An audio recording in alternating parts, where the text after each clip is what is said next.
할렐루야. 자, 오늘 우리 본문 보도록 하겠습니다. 출애굽기 5장 1절에서 14절 말씀입니다. 1절부터 2절 읽고 시작하겠습니다. 1절. 그 후에 모세와 아론이 바로에게 가서 이르되 이스라엘의 하나님 여호와가 이렇게 말씀하시기를 내 백성을 보내라. 그러면 그들이 광야에서 내 앞에서 절기를 지킬 것이니라 하셨나이다. 2절. 바로가 이르되 여호와가 누구기에 내가 그의 목소리를 듣고 이스라엘을 보내겠느냐. 나는 여호와를 알지 못하나니 이스라엘을 보내지 아니하리라. 자, 이제 모세는 바로 앞에 서게 되었습니다. 그리고 하나님의 말씀을 전하고 있습니다. 이스라엘의 하나님 여호와께서 이렇게 말씀하시기를 내 백성을 보내라. 그러면 그들이 광야에서 내 앞에서 절기를 지킬 것이니라. 여러분, 내 백성을 보내라고 하면서 하나님은 이스라엘 백성이 바로의 백성이 아니라 바로의 소유가 아니라 자기의 백성이며 자기의 소유라고 주장하고 계십니다. 여러분, 사실 바로는요, 지금까지 이스라엘을 자기 소유물로 생각하고요, 그들의 생명까지도 자기 마음대로 하면서 부리고 학대하고 있었는데요, 이스라엘의 정체성은 이 바로, 사탄과 같은 바로의 소유물, 바로의 백성이 아니라 하나님의 소유요, 하나님의 백성이라는 것입니다. 이것이 우리의 가장 존귀한 정체성입니다. 우리는 그의 소유된 백성입니다. 이것이 우리의 자부심이고 또 우리의 안정감의 근거이며 또 우리가 무엇을 위해서 살아야 되는지에 대해서 분명히 알려주고 있습니다. 우리는 택한 백성입니다. 우리는 왕의 제사장입니다. 우리는 그분의 거룩한 나라입니다. 우리는 그분의 소유된 백성입니다. 이것은 우리를 어두운 데서 불러내어 기이한 빛으로 들어가게 하신 하나님의 아름다운 덕을 선포하게 하기 위함이다라고 분명히 밝히고 있습니다. 베드로 전서 2장 9절에 나오는 말씀이죠.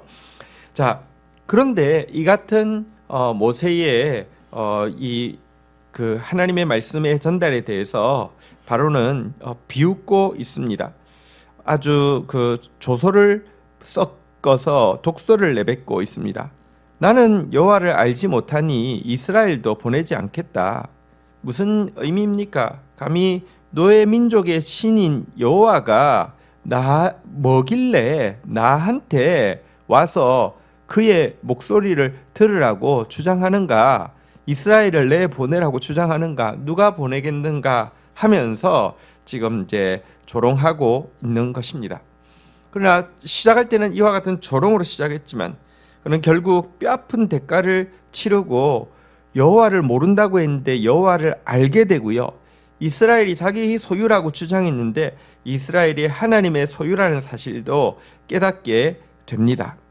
자, 그런데요, 여기 우리가 본문에서 한 번 더 살펴야 될 것은 하나님께서 모세에게 바로에게 나아가서 내 백성을 이렇게 보내라고 하시면서 보내는 이유에 대해서 밝히신 부분입니다. 1절 하반부에 보면 그러면 그들이 광야에서 내 앞에서 절기를 지킬 것이니라 라고 되어 있는 이 부분을 한번 좀 더 보도록 하겠습니다.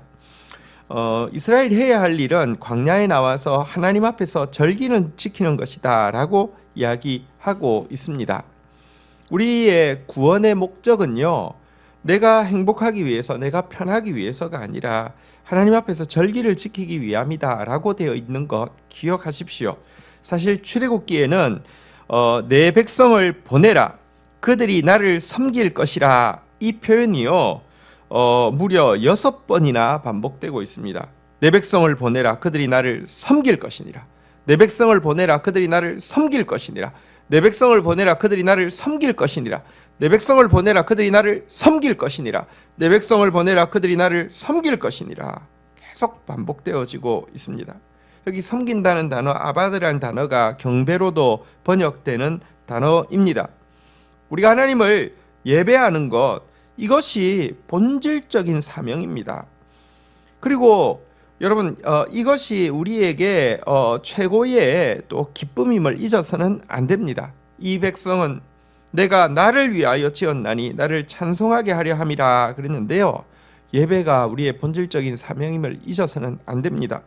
사실 오늘 여기 절기를 지킬 것이다 라고 했는데요. 이 절기를 지킨다는 단어는 춤을 추다라는 뜻도 가지고 있고요. 그래서 절기를 지킨다는 것은 하나님 앞에서 기쁨의 춤을 추는 것을 의미합니다. 시편 42편 4절에 보면 이 절기를 지키는 것에 대해서 무엇이라고 표현하고 있냐고 하면 내가 전에 성의를 지키며, 여기 절기라는 단어 원어로는 절기를 지킨다는 뜻입니다. 성의를 지키며 무리와 동행하여 기쁨과 감사의 소리를 내며 그들을 하나님의 집으로 인도하였더니, 그래서 절기를 지킨다는 것은 이 기쁨과 감사의 소리를 내고 춤을 추는 것을 이야기합니다. 우리는 하나님 예배하기 위해서 지음받은 존재이고요. 우리는 하나님 앞에서 기쁨의 춤을 추며 기쁨과 감사의 소리를 내기 위하여서 구원받은 존재라는 사실을 기억해야 할 것입니다. 자, 어쨌든 모세는 바로의 첫 번째 반응이 이 조서로 섞인 독설이었음에도 불구하고 다시 한번 그에게 정확하게 하나님의 말씀을 전하고 그렇지 않을 때 따를 경고를 전하고 있습니다. 3절입니다. 그들이 이르되 히브리인의 하나님이 우리에게 나타나셨은즉 우리가 광야로 사흘 길쯤 가서 우리 하나님 여호와께 제사를 드리려 하오니 가도록 허락하소서. 여호와께서 전염병이나 칼로 우리를 치실까 두려워하나이다. 여러분, 다시 한번 하나님이 광야에서 예배받기 원하신다라고 이야기하면서 가게 해달라고 주장하고 있습니다. 그렇지 않으면 전염병이나 칼이 임할 것이다라고 또 경고하고 있습니다. 그러자 바로의 두 번째 반응은요, 훨씬 더 이렇게 역정을 부리면서 반응을 하고 있습니다. 4절, 5절 한번 볼까요? 애굽 왕이 그들에게 이르되 모세와 아론아, 너희가 어찌하여 백성의 노역을 쉬게 하려느냐? 가서 너희 노역이나 하라. 5절, 바로가 또 이르되 이제 이 땅에 백성이 많아졌거늘 너희가 그들로 노역을 쉬게 하는도다 하고. 자, 바로는요, 너희들이 놀고 싶어서 이렇게 한다라고 지금 이야기를 하고 있습니다. 바로는 지금 너희들이 편해서 몸이 편하니까 이런 엉뚱한 생각을 한다라고 경고를 하고 있는 것입니다. 게을러져서 장깨를 부린다라고 몰아붙이고 있는 것입니다. 자, 그러면서 바로는요, 바로 가혹한 명령을 내립니다. 6절, 바로가 그날에 백성의 감독들과 기록원들에게 명령하여 이르되. 7절, 너희는 백성에게 다시는 벽돌에 쓸 짚을 전과 같이 주지 말고 그들로 가서 스스로 짚을 줍게 하라. 8절, 또 그들이 전에 만든 벽돌 수요대로 그들에게 만들게 하고 감화하지 말라. 그들이 게으름으로 소리질러 이러기를 우리가 가서 하나님께 제사를 드리자 하나니. 바로의 명령이 무엇입니까? 벽돌을 만들기 위해서는요, 이 진흙과 함께 짚이 반드시 필요합니다. 그래야지 이제 그 진흙을 계속 짚과 함께 밟다 보면 굳어지고 그걸 형태를 낸 게 벽돌 아닙니까? 그런데 짚을 주지 않은 상태에서 벽돌 숫자를 맞추라고 하면은 집 구하는 시간까지 더해서 일을 해야 되기 때문에 이건 너무너무 힘든 일이 되게 되는 것입니다. 얘들이 게을러서 하나님 섬긴다, 하나님께 제사 드린다, 하나님께 절기를 지킨다, 이런 엉뚱한 소리 하니 그런 소리 싹 사라지게 훨씬 더 이렇게 노동을 강도를 높이라는 명령이지요. 우리가 10절부터 한번 9절을 조금 나중에 설명하기로 하고요. 10절부터 이 명령이 전달되자 어떻게 되었는지 한번 보도록 하겠습니다. 10절, 백성의 감독들과 기록원들이 나가서 백성에게 말하여 이르되 바로가 이렇게 말하기를 내가 너희에게 짚을 주지 아니하리니. 11절, 너희는 짚을 찾을 곳으로 가서 주우라. 그러나 너희 일은 조금도 감하지 아니하리라 하셨느니라. 12절, 백성이 애굽 온 땅에 흩어져 곡초 그루트기를 거두어다가 짚을 대신하니. 13절, 감독들이 그들을 독촉하여 이르되 너희는 짚이 있을 때와 같이 그날의 일을 그날에 마치라 하며. 14절, 바로의 감독들이 자기들이 세운 바 이스라엘 자손의 기록원들을 때리며 이르되 너희가 어찌하여 어제와 오늘에 만드는 벽돌 수요를 전과 같이 채우지 아니하였느냐 하니라. 바로의 명령이 얼마나 준엄하게 전달되었던지 곧바로 감독관들은요 이 명령을 전했고요. 기록원이라고 해서 이스라엘 백성들 중에서 이 일에 이제 수종들게 하는 중간 관리들이 있겠죠.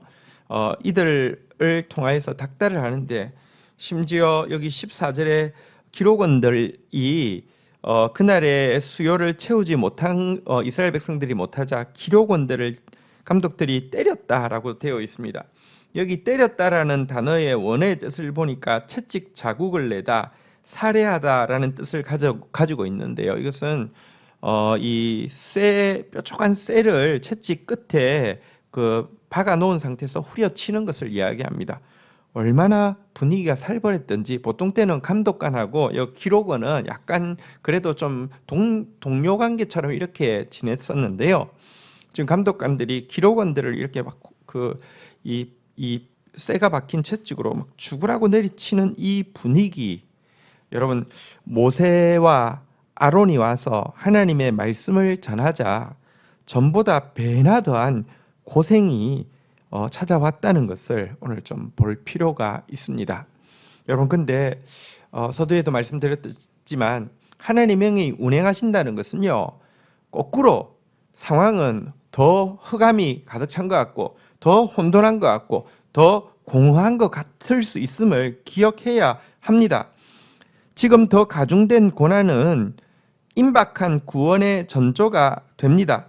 참된 평화가 찾아오기 위해서는 먼저 주님께서 말씀하셨잖아요. 내가 평화를 주러 온 것이 아니라 검을 주러 왔다라고 했는데, 이 말은 정말 검을 주러 왔다는 것이 아니라 진정한 평화가 있기 위해서, 진정한 회복이 있기 위해서 수술이 먼저 있어야 되는 것처럼 고통이 있는 것이 영적인 법칙이라는 것입니다. 자, 그런데요, 이 고통을 지금 바로가 주면서 가지고 있는 목적이 있습니다. 이 목적에 우리가 빠지면은 이 고통을 사단은 이용을 한 것이고 우리는 그것에 걸려 넘어지게 됩니다. 이 고통을 이기기 위해서는 사단의 이 목적을 간파해야 합니다. 9절을 한번 읽도록 하겠습니다. 그 사람들의 노동을 무겁게 함으로 수고롭게 하여 그들로 거짓말을 듣지 않게 하라. 자, 바로가 이렇게 일을 가중하게 한 이유가 두 가지가 여기에 나오고 있는데요. 노동을 무겁게 함으로 수고롭게 해라. 그러니까 노동이 많아지면 훨씬 바빠질 거 아닙니까? 바쁘게 만들라라는 것입니다. 첫 번째 의도 바쁘게 만들라는 것이고요. 두 번째 의도 그들로 거짓말을 듣지 않게 하라. 바쁘면 그 결과 그들이 모세와 아론의 말을 듣지 않게 될 것이다. 모세와 아론을 원망하게 될 것이고 모세와 아론과 백성들 사이에 이간이 생기게 될 것이다. 이것이 두 번째 의도입니다. 사단이 우리에게 이런 여러 가지 문제들을 막 일으켜서요, 구원의 앞에 먼저 이와 같은 고통들이 막 올 때에는요, 우리를 바쁘게 해가지고 우리로 하여금 하나님의 말씀으로부터 떨어지게 하려고 하는 것이 사단의 목적임을 알아야 합니다. 사실 이 바쁨, 첫 번째 도구인 이 바쁨, 여러분, 이 바쁨은 사단의 아주 중요한 도구입니다.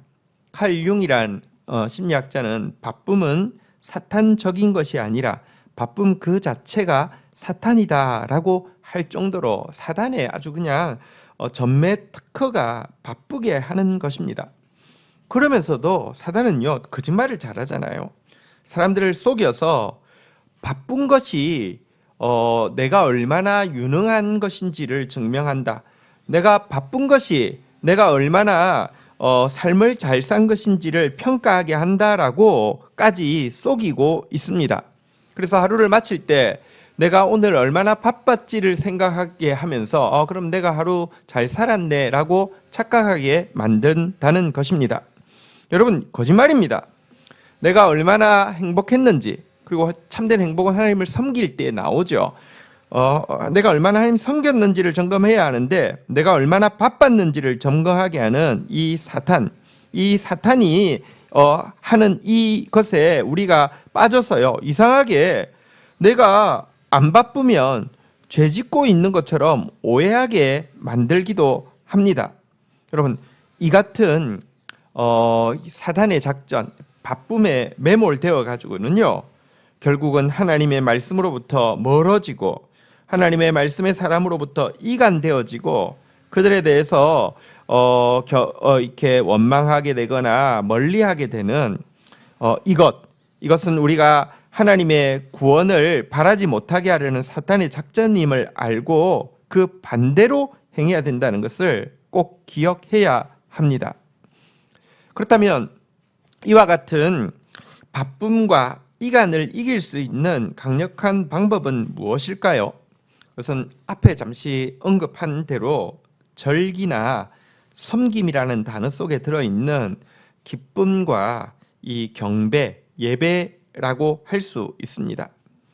성도가 기쁨으로 찬송하고 기쁨으로 경배하는 것은 천국을 향해 나아가는 힘찬 행진곡처럼 우리에게 힘을 주지만, 반대로 우리가 기뻐하고 찬송하면 사단의 귀에는 장송곡처럼 들립니다. 더 이상 사단의 작전인 이간과 바쁨은 효력이 없기 때문에 그렇습니다.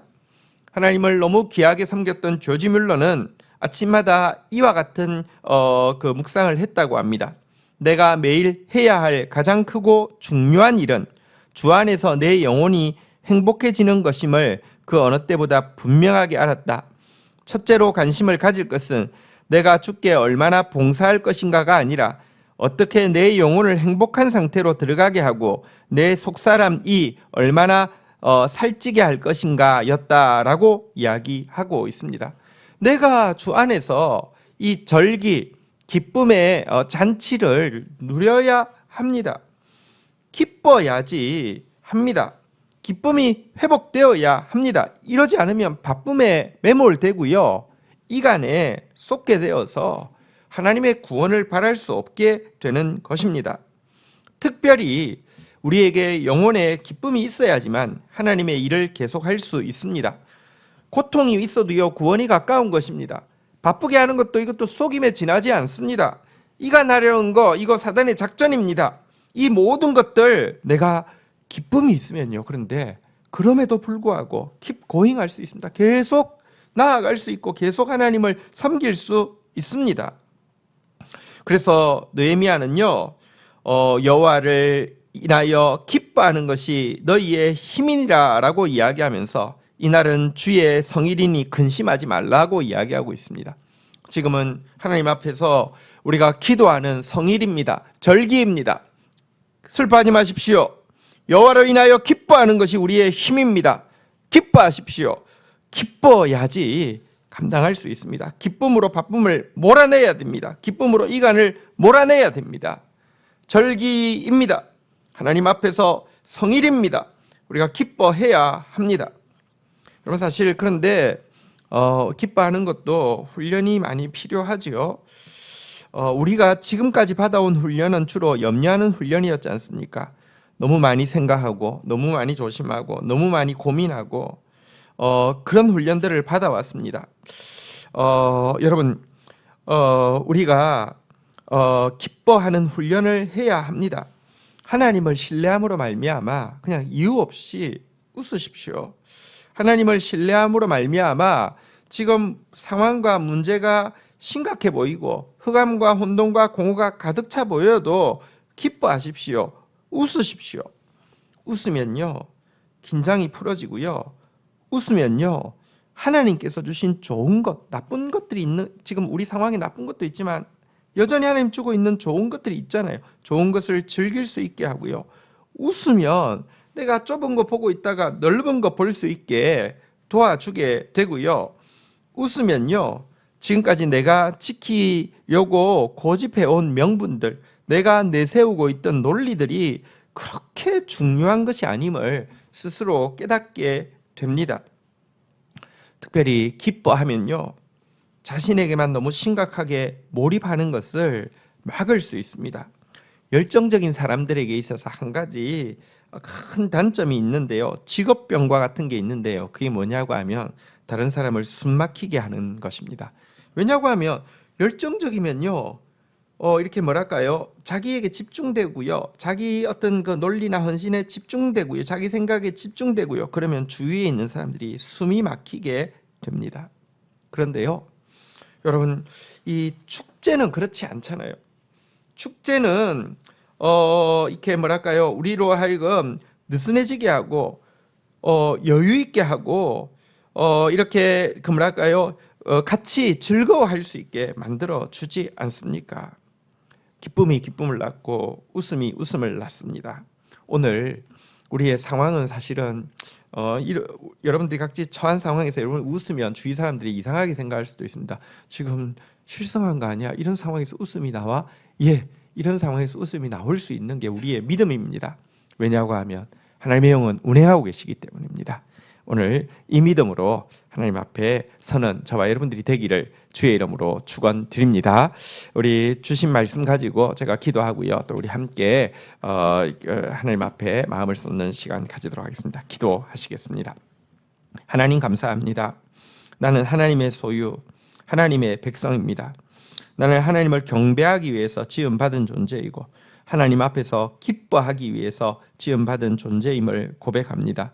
오늘 하루 온종일 흑암과 혼돈과 공허 가운데서도 일하고 계신 하나님을 신뢰함으로 말미암아 하나님을 찬송하며 하나님을 기뻐하는 하루가 되어질 수 있도록 주님 역사하여 주시기를 간절히 간구하고 소원합니다. 사단은 구원의 때가 가까울수록 도리어 더 고통으로 우리를 힘들게 합니다. 또 사단은 우리를 바쁨에 빠뜨리고 혹은 또 우리를 말씀으로부터 이간시키기 위해서 반드시 일할 것입니다. 그러나 주님, 이와 같은 고통이 구원의 전조임을 잊지 않게 하여 주시고 오늘도 우리에게 주신 무기인 하나님을 기뻐하는 힘을 가지고 하나님 사단을 비웃고 사단에게 장송곡을 들려주며 전진하는 저희들 되어질 수 있도록 주여 역사하여 주시기를 간절히 간구하고 소원합니다. 오늘 우리가 내 영혼을 행복하게 하는 데 집중하게 하여 주시고 오늘 우리가 주님 때문에 기뻐함으로 우리의 상황을 뛰어넘는 천국의 기뻐함으로 주님을 신뢰하는 표현을 할 수 있도록 인도하여 주옵소서. 우리의 기쁨을 책임지실 주님을 경배합니다. 예수 그리스도의 이름으로 기도 올립니다. 아멘.